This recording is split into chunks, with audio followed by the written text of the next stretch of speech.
Sejauh manakah kesedaran bahayanya penyakit denggi dalam kalangan masyarakat? Pelbagai kempen telah dilaksanakan oleh kerajaan dan pihak swasta bagi meningkatkan kesedaran orang ramai tentang bahaya denggi. Kita ikuti laporan berikut. Seekor jamuk yang membawa virus denggi boleh terbang sejauh 2 km untuk menggigit mangsa. Pastinya kawasan perumahan, premis perniagaan dan tapak-tapak pembinaan menjadi tempat pembiakan jamuk tersebut. Dalam tinjauan yang dilakukan, masyarakat sedar akan bahayanya wabak denggi. Namun, pelaksanaan dalam mengekalkan kebersihan sekeliling masih belum memuaskan. Mungkin dari segi kesedaran umum lah berkenaan dengan wabak denggi ini perlu datang daripada diri sendiri. Dari segi penguatkuasaan, dari segi yang kita katakan sebagai kempen juga dah dilakukan oleh kerajaan, dah banyak. Yang kita tengok yang terbaru mungkin dari segi iklan, dari segi pameran dan sebagainya banyak. Cumanya pada saya benda ni perlu ada dalam diri sendiri. Sikap sendiri pada masyarakat yang setempat tu. Tapi kalau dari segi buat kuasa tu, orang menjalankan kerja macam biasa je. Dah tak pagi pun kutip sampah juga. Di PKL pun selalu buat operasi. Tapi saya ingat bergantung pada sikap lah. Sejak kebelakangan ni sebelum raya hari tu pun ada kawan saya juga dia tak sempat balik raya disebabkan kena denggi. Kita nak bagi nasihat antara jiran-jiran ni memang diorang takkan dengar lah kan. Tapi lebih elok kalau ketua penduduk ataupun Menteri Kesihatan sendiri akan turun pandang lah untuk selesaikan benda ni. Baik, itu antara yang dimaklumkan oleh orang ramai berkaitan dengan kes denggi ini. Dan seperti yang dijanjikan, bersama saya di studio pada ketika ini Timbalan Ketua Pengarah Kesihatan Datuk Dr. Lokman Hakim Sulaiman. Datuk, terima kasih sudi meluangkan masa bersama kami. Selamat Hari Raya juga, Datuk. Selamat Hari Raya kembali. Ya, Datuk, isu denggi kalau kita nak perkatakan bukan isu baru tetapi ia isu serius kerana saban hari, saban waktu sentiasa meningkat. Cumanya kalau kita boleh maklumkan awalnya rakyat nak tahu statistiknya bertambah ke, Datuk? Ya, sehingga 3 Ogos 2014 jumlah kes denggi yang telah dilaporkan di seluruh negara adalah sebanyak 56,810 kes. Ini merupakan angka yang tertinggi yang pernah dilaporkan sebelum ini. Pada tahun 2008, jumlah kes yang dilaporkan adalah sekitar 54,000 kes. Itu adalah yang tertinggi pada waktu itu. Ya, kita hanya mencapai setengah tahun saja, tahun 2014. Kita telah pun melewati angka 2008. Jadi, dan lebih malang lagi, bilangan kematian juga turut meningkat, dan sehingga 3 Ogos sebanyak 110 kematian telah dilaporkan. 110 di seluruh negara. Berbanding dengan hanya 32 kematian dalam tempoh yang sama tahun lepas. Baik, Datuk, kalau kita satu angka yang mengejutkan juga kalau ramai lagi yang tak tahu, tetapi inilah realitinya. Ya. Ramai mengatakan mengapa tiada tindakan drastik dilakukan. Tetapi kita tahu tindakan sudah pun banyak dilakukan. Tetapi kalau bercakap mengenai sikap ini susah juga kita nak cakap. Tindakan apa dah yang dilakukan oleh Kementerian Kesihatan? Dari segi penguatkuasaan undang-undang di bawah Akta Pengurusan Serangga Pembawa Penyakit umpamanya, kita sentiasa mengambil tindakan. Sehingga 3 Ogos juga, jumlah kompaun yang telah dikeluarkan lebih daripada 10,000. 10,000 kompaun. Bukan 10,000 ringgit, 10,000 kompaun dikeluarkan kepada mereka-mereka yang didapati membiak nyamuk Aedes ini dengan nilai 4.98 juta ringgit. Dan dalam tempoh 2 minggu kita melancarkan kempen besar-besaran di Lembah Kelang yang bermula pada 14 Julai lepas.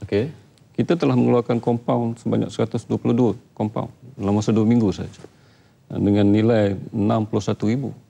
Maknanya kalau nak ikut dari segi penguatkuasaan undang-undang, kita telah melaksanakannya. Dan tapak-tapak pembinaan begitu juga. Kita dah tutup 5 premis tempat-tempat pembinaan kerana membiarkan tempat mereka membiak Aedes. Selain daripada kompaun, dan kita tutup juga. Dan kita harap dengan tindakan yang lebih tegas seperti ini akan meningkatkan kesedaran mereka lah untuk memberi kerjasama. Kalau masih lagi berikir, kementerian tak teragak-agak lah untuk membawa mereka ke mahkamah. Dan kalau dibawa ke mahkamah dan disabitkan dengan kesalahan, boleh didenda maksimum 10,000 ataupun dipenjarakan ataupun kedua-duanya sekali. Kita belum sampai tahap memenjarakan orang. Tapi dalam keadaan tidak terkawal, saya tak nampak kenapa kita tidak akan menggunakan kuasa tersebut. Kita boleh menggunakan seserius itu. Okey. Berbalik kepada kompaun Datuk telah kongsikan tadi. Agak banyak juga nilainya tetapi masih lagi berlaku. Jadi sampai satu tahap adakah dibawa ke mahkamah itu tahap yang paling maksimum kita boleh lakukan? Ya. Undang-undang memperuntukkan untuk memenjarakan orang yang disabitkan dengan kesalahan. Yalah, setakat ini kita belum lagi sampai ke tahap itu. Tapi kalau keadaan sudah tidak terkawal, tidak ada sebab kenapa kita tak boleh menggunakan peruntukan undang-undang tersebut. Jadi kita berharap tak perlulah sampai ke tahap itu. Datuk, kalau kita sentuh juga mengenai lokaliti hotspot yang pastinya sering diperkatakan di Selangor, di Kelantan, antara dua negeri yang agak menggerunkan juga angkanya, Datuk. Okey. Sebab dalam program kempen yang besar-besaran yang kita dilaksanakan, yang seperti mana yang telah diputuskan oleh Jawatankuasa Kebangsaan yang dipengerusikan oleh Yang Amat Berhormat Timbalan Pementeri, fokus kita adalah di kawasan Lembah Kelang. Okey. Tapi tidak bermakna kawasan lain tidak diberi perhatian. Kenapa kita beri tumpuan kepada Lembah Kelang ini? Kerana dia menyumbang 65% daripada keseluruhan kes seluruh negara. Okey. Ya. Dan kita beri perhatian kepada kawasan-kawasan bandar-bandar besar ini, khususnya dalam mengukuhkan aktiviti kawalan di kawasan bandar, khususnya di kawasan-kawasan kerajaan tempatan, PBT. Kenapa kita bercakap demikian? Kalau kita boleh lihat slide statistik yang yang telah kita paparkan ni. Dipaparkan sini, kita lihat Selangor dan wilayah Sultan Kuala Lumpur. Antara Selangor dan Kuala Lumpur, kalau kita lihat pada bilangan kes yang dilaporkan, memang terdapat perbezaan yang ketara.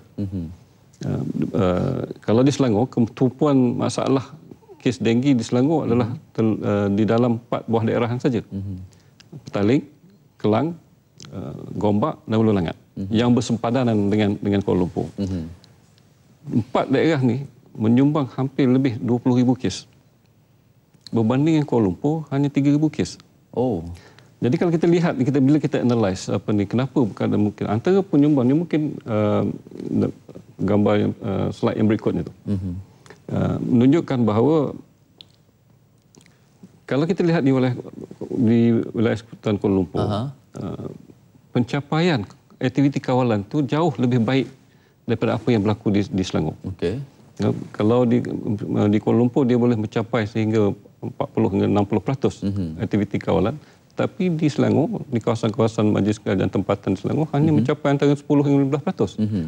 Nah, bila kita lihat dari segi perbandingan di antara, sebab kawasan-kawasan di bandar ni dia ada dua kawasan. Kawasan ada yang di bawah kawal selia Kementerian Kesihatan dan ada di bawah kawal selia Kerajaan Tempatan. Dan kita lihat di situ memang terdapat perbezaan yang ketara di antara pencapaian yang di kawasan di bawah selian Kementerian Kesihatan di kawasan PBT. Dengan bilangan angka kes yang meningkat, keupayaan jentera-jentera kerajaan ini mungkin terjejas. Jadi sebab itu dalam fokus operasi mega kita memberi tumpuan untuk mengukuhkan aktiviti kawalan di kawasan, khususnya di kawasan kerajaan tempatan. Jadi kita menggerakkan pasukan daripada seluruh negara. Kita telah menggerakkan sehingga minggu lepas seramai 267 anggota dari daerah-daerah yang tidak bermasalah dengan denggi untuk datang membantu di Lembah Kelang. Dan kita juga dalam proses untuk melantik lebih ramai pekerja-pekerja kontrak sambilan untuk membantu dalam kawalan serta menambah peralatan untuk kawalan. Jadi kita punya matlamat untuk mensasarkan sekurang-kurangnya kita mencapai 60 hingga 70% aktiviti kawalan.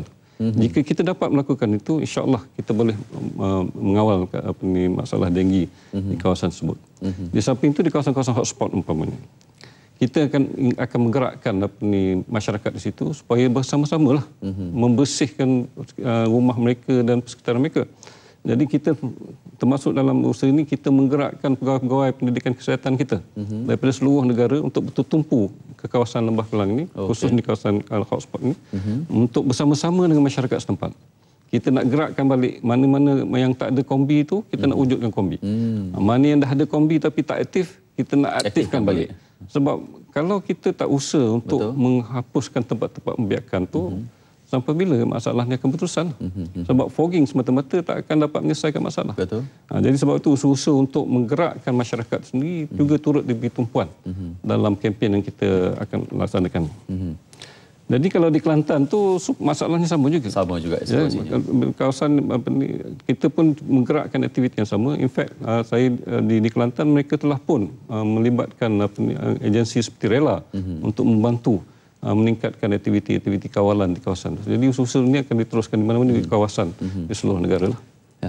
Datuk, tadi saya nak terus lagi mengenai PBT tadi sebab saya pernah mengikuti satu tinjauan Datuk Seri Menteri sendiri. Dan kata Datuk Seri Menteri, masalah yang berlaku kepada PBT terutamanya pengurusan di sesebuah bangunan adalah apabila penduduknya sendiri tak bayar yuran penyelenggaraan. Jadi mereka pun susah, tak ada kos untuk penyelenggaraan. Dalam aspek ini, nak tekan penduduk tu satu hal lah. Tetapi selagi mereka tidak ada urusan yang baik dengan pihak pengurusan bangunan, sampai bila kos penyelenggaraan itu perlu dijadikan perkara pokok? Ya, perkara itu satu realiti di luar sana. Betul. Khususnya bagi perumahan-perumahan kos rendah.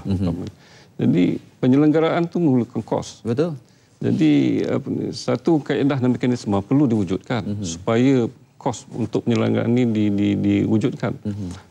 Sama ada melalui pembayaran yuran ataupun ada sumbangan daripada kerajaan negeri dan sebagainya. Sebab perkara ini perlu diselesaikan. Kalau tidak, dia akan berlarutan sampai bila? Kalau hanya semata yuran melalui pembayaran yuran, kalau keupayaan penyewa itu sendiri tak mampu untuk bayar yuran, dan kita kena cari satu kaedah lain. Kerajaan mungkin terpaksa mengambil tanggungjawab juga dalam isu-isu seperti ini. Tapi sekarang memang itu pun faktor jugalah sekarang. Sebab bila bangunan tidak diselenggarakan, itu menjadikan tempat-tempat pembiakan nyamuk. Okey. Itu masalah. Peranan kita jugalah memang samalah juga dengan isu pengurusan sampah. Ya, satu hal juga. Jadi kalau sampah tidak diuruskan, jadi dia akan menjadi punca pada tempat pembiakan nyamuk Aedes. Datuk, mengenai PBT lagi, sebab PBT antara peranan penting juga mengenai isu ini. Ada juga satu cadangan supaya kita mencari formula lain, termasuk melihat bagaimana yang dilakukan oleh negara-negara lain seperti lawatan kerja ke Singapura. Sebab Singapura antara negara yang kita boleh jadikan contoh juga, terutama dalam kos pengurusan sampah dan penyelenggaraan, Datuk. Jadi saya setuju dengan pandangan tersebutlah. Maknanya PBT mempunyai peranan yang besar. Betul. Sebab itu kita dalam perbincangan di peringkat kementerian, Yang Menteri sendiri pun sudah mencadangkan kepada kita supaya urusan kawalan denggi ini diambil alih penuhnya oleh Kementerian Kesihatan. Okey. Biar PBT menguruskan hal-hal kebersihan. Uruslah selenggaralah semua aspek berkaitan dengan kebersihan dan kemudahan-kemudahan awam. Biar Kementerian Kesihatan menguruskan tentang isu denggi ini. Sebab kalau kita lihat di Singapura tu, tahap kebersihan tu pada saya jauh lebih tinggi lah. Kita terpaksa terima hakikat itu. Betul. Kenapa? Adakah undang-undang dia ketat ke apa sebagainya? Tapi pada saya dia sudah lebih menjadi satu budaya. Dah satu budaya rakyat Singapura yang menghargai kebersihan. Dan berusaha ke arah itu. Saya percaya undang-undang itu hanya pada peringkat awal saja. Tapi bila perkara seperti ini telah dibudayakan sebagai satu bentuk ketamadunan masyarakat, dia satu benda yang rutin. Ini adalah budaya negara yang maju. Saya percaya di Singapura sekarang ni tak ada siapa pun akan buang sampah walaupun tak ada polis kat situ. Betul. Tapi adakah budaya itu sudah ada di negara kita? Saya rasa ini perkara perlu yang diberi perhatian. Tahap kebersihan. Sebab itu kalau kita lihat, malah di Singapura, dia tidak melihat denggi itu dalam perspektif kesihatan. Okey. Di Singapura, denggi dilihat dalam perspektif kesihatan, persekitaran. Oh, masalah persekitaran. Masalah persekitaran. Mungkin orang tak tahu. Kawalan denggi di Singapura adalah di bawah agensi persekitaran. Bukan di bawah Kementerian Kesihatan. So dia melihat kalau mereka boleh menyelesaikan isu persekitaran, tak ada bersih, tak adalah masalah kesihatan. Dia melihat punca dulu. Lihat puncanya. Tak ada, kalau negara bersih tak ada denggi. Kalau negara bersih tak ada leptospirosis. Kalau negara bersih tidak ada keracunan makanan. Jadi fokus ni kepada punca. Jadi sebab itu kita merasakan bahawa PBT dia mempunyai peranan yang besar di situ. Mana-mana PBT pun ada undang-undang yang berkaitan dengan kebersihan. Kan? Betul. Jangan mencemarkan alam sekitar kita. Jangan buang sampah merata-rata. Mereka lah juga yang menguruskan sampah sarap. Mereka lah juga menguruskan penyelenggaraan kemudahan awam. Longkang-longkang dan sebagainya. Kalau PBT main peranan dia, berfungsi secara sepenuhnya, saya percaya masalah-masalah ini dapat diatasi. Ya. Kalau kita nak kata nak balik pula pada isu apa yang kita boleh belajar dari Singapura tentang kawalan denggi. Saya rasa Singapura sebenarnya pun berhadapan dengan masalah yang besar juga dengan denggi. Kalau kita boleh tunjukkan apa ni graf statistik itu. Ini kita lihat di situ graf ini. Singapura juga berhadapan dengan masalah yang sama. Sejak daripada minggu yang ke-15, bilangan kes mereka terus meningkat. Selari dengan peningkatan kes di Malaysia pun. Dan kalau kita lihat, mereka juga mengalami masalah yang sama pada tahun 2013, tahun lepas. Tapi mereka juga berhadapan dengan masalah. Maknanya, kes mereka terus meningkat. Sebab denggi ini dia satu penyakit yang sangat kompleks. Banyak faktor yang mempengaruhi transmisi. Perubahan serotype, perubahan cuaca dan kesetaraan. Tahap kebersihan dan tahap imuniti orang penduduk yang setempat. Semua ini memberi pengaruh tentang berlakunya penularan penyakit denggi itu. Sebab itu di Singapura pun mereka berhadapan dengan masalah yang sama. Tapi yang membezakan Singapura dengan kita ni dari segi beban. Trend dia sama.